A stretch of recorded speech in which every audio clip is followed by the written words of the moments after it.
Hello, art lovers. I'm your little teapot, and this is Tiny Mike News. On today's episode, I'm here with Graham Taylor, the man that I call a survival expert. And now, ladies and gentlemen, the one and only Jay Jacob. She's a little teapot with the tiny mic, bringing you survival to save your life. So I invited him today because, as you all know, we have Hurricane Dorian headed towards North Carolina, and we are waiting to see, what happens here, because, Wayne County usually gets the business end of hurricanes.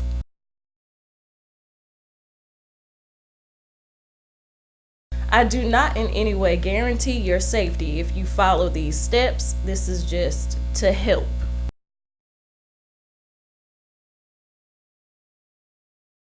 If you're a homeowner, know what your policy covers.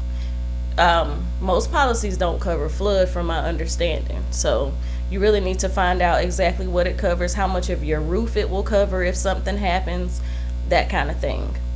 And make sure that your policy is current, because I have seen some people think that their policy was current and then they find out they aren't covered for anything. So you want to do that. Now, for the renters, I can't stress this enough. You may not want to put in the added expense of renter's insurance, but let me tell you, North Carolina has been hit so many times, I doubt very seriously that FEMA is handing out much help if something happens this time around. So you want to have some good renter insurance. Progressive is pretty good from the policy that I just got. That's why I'm not sweating with a storm coming, because now I'm covered. Previous storms I was not covered. Last year she was not. Last year I was it not was sad. covered. It was pretty bad. I cried a little bit. Yeah, I went live Tiny Mike style and almost broke down and cried when I saw the damage to my domicile. But I don't want anybody else to have to go through that, because FEMA did deny me. Now, they denied me because the structure was still livable, even though all of the bedroom ceiling was gone.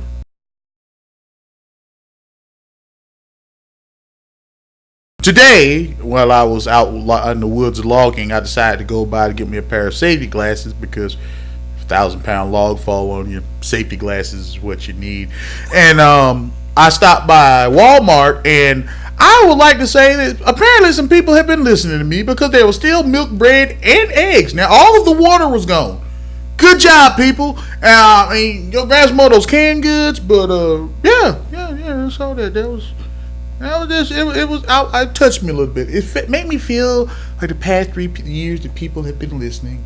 And I hope that they have. So what he's basically saying is, unless you're making apocalypse French toast, survival French toast. Survival makes you feel better after you lost everything. A little bit of comfort food. Yes. You don't need to run out and buy a lot of milk. If you want milk, get some powdered milk. Or can. It does come in a can. It does. Nobody listens to me. It comes in a can, and it also comes in a box. In a box. Yeah. And the box is good until, after you open it, you have a certain amount.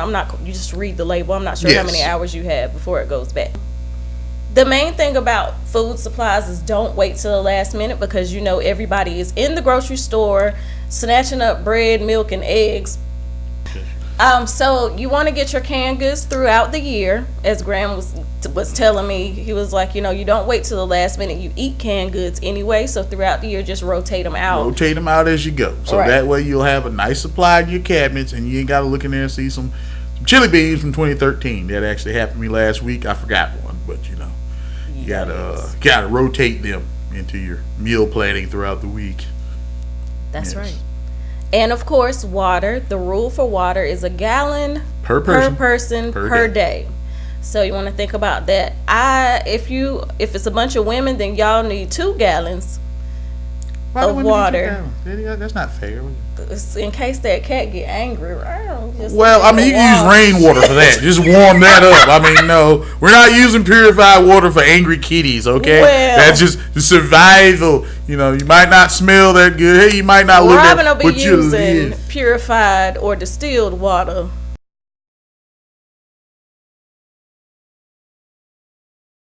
So now that we've covered your food supplies, let's go over a few of the other supplies that you should have in case of a storm, hurricane, snowstorm, any kind of storm where you're going to be confined to your home or have Without to go power or right. the like. So what are some of the staples that you really need to have? You know, you need like lanterns, some type of lighting so you can get it bumping into stuff. You probably won't listen to the radio or listen to what's going on, so you probably need radio, small radio, battery powered, something. Some type of battery source, 12-volt battery bank or something of the like. Actual batteries like, your double A's, your 9 volts, your D's or whatever. Phones, your charger, those little bank charger for your phones. Like your flashlights, candles are a good thing to have because you can also cook with candles. Sterno, camping stoves, stuff like that. Charcoal. Yeah, charcoal. Outside, don't barbecue in the house. Bad idea. Which brings me to the next thing, a generator. But yes, also outside. Yeah. Yes, make sure your generator is well ventilated. Some type of flotation device, rope, and a knife or scissors. You want to have those things. Just in case. Better to be safe and prepared than to be sorry and drowning. If you're on medication, if you need eyeglasses, make sure that you put these things in Ziploc bags. Put them in your go bag so that you have your medications and things of that nature, because there's no guarantee that you'll be able to go back in and get to them. Go back in and get to it, or get to a pharmacy wherever you evacuate to. Like, there's no guarantee that you're going to be able to get in touch with your doctor to get a refill. So make sure that you have your meds with you. Anything's important. Yes. Social Security card, ID, bank information, extra cash. Make sure you have cash. Preparing the outside of your home. Things that people don't think about, and then the wind gets to whipping and you see little Timmy's tricycle flying through your window. Through the window. Or your neighbor's window. That's fun. Yeah. The wind did it, but they're going to want you to pay for it. They're going to want you to pay for it. So what are some of the things in your yard that you really need to look for that people don't generally think about? Well, anything that can get airborne. Generally, if you can pick it up with very relative ease, of 40, 50, 60 plus mile per hour wind can do it also. So your trash cans probably need to be put somewhere secure. If you see branches and stuff down already, you might want to do, you can do something about that. Kids' toys. Some of us, like you say, little Timmy's tricycle. Anything that you can just generally pick up without much effort, the wind can do it too. So just think of it that way. Streets flood first, and the reason is because you have storm drains in the street, and they fill it with debris when the water washes in. Yeah. So take your rake and go out there and clear the damn storm drain. Don't wait for the city to do it.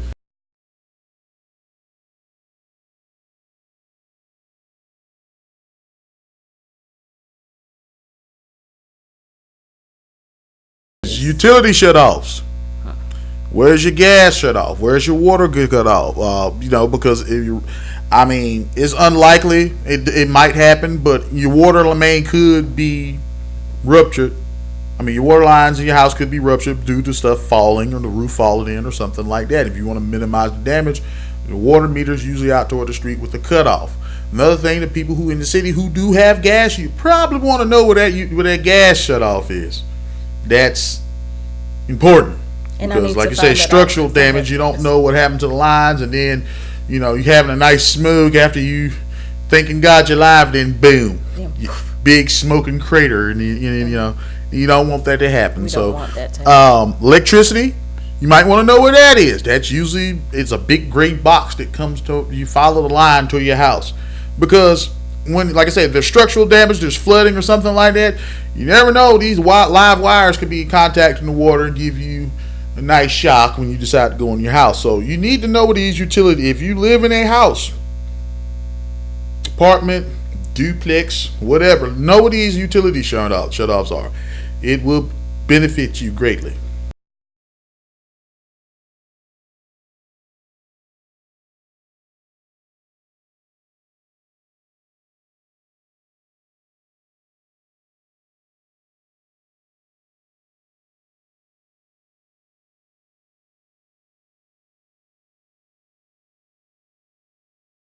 evacuation and planning for an evacuation. Yes. In the event that you have to evacuate and say that all the cell phone towers are down, because that is a possibility, it can happen. The power's out. It may not come down, but the power might be out. Right. The power may be out. You may not be able to use your phone. To avoid issues and trying to find your family, what you need to do is plan ahead. Tell them all before all this happens. Hey, something happens, I'm coming to your house or out this way, or we will be over here. Because like she said, if the cell service goes out, because 9 times I don't think the tower will come tumbling down, but the power may be out, or they might be using it just for emergency personnel only. You're not going to be able to contact these people, and they're going to be worried about you. Make a tiered plan in case of, basically, to have backups to your backup. Go ahead and do that before and the wind starts blowing, because that'll come in handy. Right. And the main thing in all of that is don't be a fool. Don't try to be Braveheart and stay through something that could possibly kill you. If you know that there's a Category 5 headed for us, just when you start, go away. Just go. Take whatever you need and go. If you can go, just go.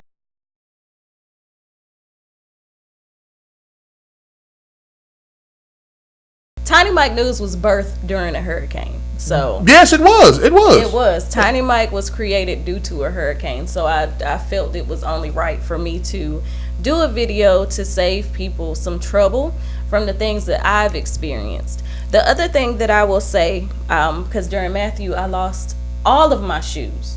Every single shoe. Very tiny shoes. It was sad. Yeah, every shoe I had except for the ones that were on my feet and the ones that were in my bag when I evacuated, I lost because they were on the floor of my closet.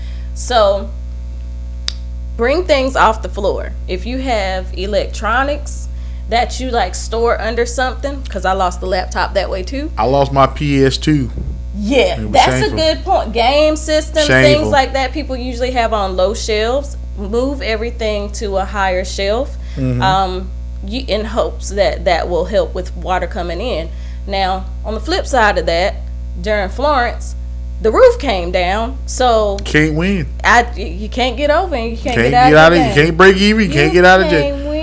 You can't get even, and you can't get out of the game. You can't win, child. No, you can't win. You can't win, child. No, you can't win.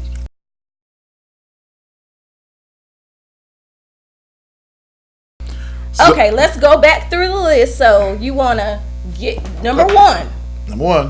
Get your food early. Throughout the year, rotate your canned goods. Have stuff that you can eat in case of a storm. You want dried fruit, beef jerky, things of that nature. And you just purchase those things throughout the year. 1 gallon of water per person per day. Water cubes. 7-gallon water cubes at Walmart. They probably ain't there now.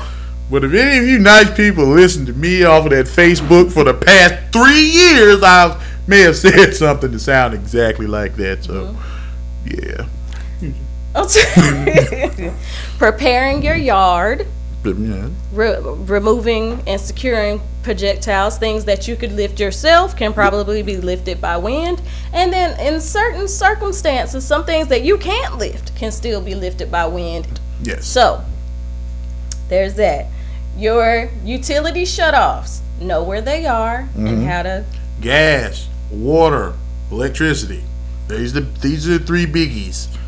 Yes. Know where they are and how to shut those off. Insurance. Know your homeowner's insurance policy. Get some renter's insurance if you are a renter. I can't stress that enough. Get some renter's insurance. Having a flotation device, if it can be necessary. Rope, a knife, something to cut with, scissors maybe. Oh, and the other thing that we did forget, have a hammer. Have a hammer, because if you have to retreat to the roof, to your attic, how are you going to get out? You need something to be able to break through the roof and actually get onto your roof, unless you have skylights. So there's that. There's that. And evacuation. Don't be a fool. Get out of town. And know where your shelters are. Know where your you're shelters going are. to. Know where Already you're have a going. plan. And listen to what roads are shut down. And weather radio. Weather radio. So I think that concludes our episode. I hope it was informative, and I hope that I am helping somebody stay safe during this storm that is, fast approaching. And if you don't, after I quit my job tomorrow, I'll be back on the face space doing the same thing, because I just want to keep it. I make it 4 years in a row. Hopefully, people's been listening a little bit, so I'm guessing about 10, 20 years or so. I can help save a few lives and stuff. So yeah. So is your Facebook public? The storm stuff is. Okay. So everything else, y'all don't want none of that on my Facebook page. It's just. So how can they find you on Facebook? Darrell R. Taylor. And spell Darrell for us. Darrell. R. Taylor. R. Taylor. All right. That concludes today's Tiny Mike. Thank you. From me, Graham Taylor, and extra little tiny person, Robin. She's so little. Your little teapot. She's just got a crush on the face with just these two. Smooches and deuces. Bye. Bye. And now, ladies and gentlemen, the one and only Jay Jacob. She's a little teapot with a tiny mic, bringing you art, 'cause art